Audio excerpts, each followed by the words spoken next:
శ్రీమాత్రే నమః. అందరికీ నమస్కారం అండి.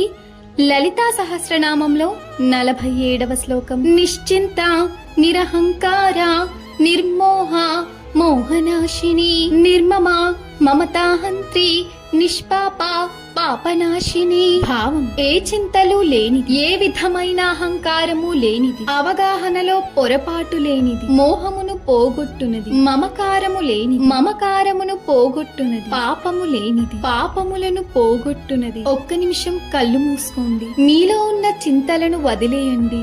మీలో ఉన్న అహంకారాన్ని వదిలేయండి. ఇది నాది అనే భావాన్ని వదిలేయండి. ఇప్పుడు మీకు చాలా తేలికగా అనిపిస్తోంది కదా? అదే అమ్మవారి స్థితి.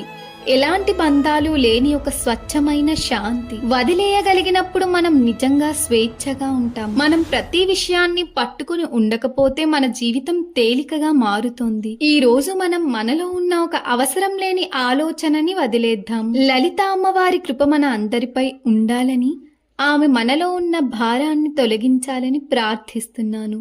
శ్రీమాత్రే నమః.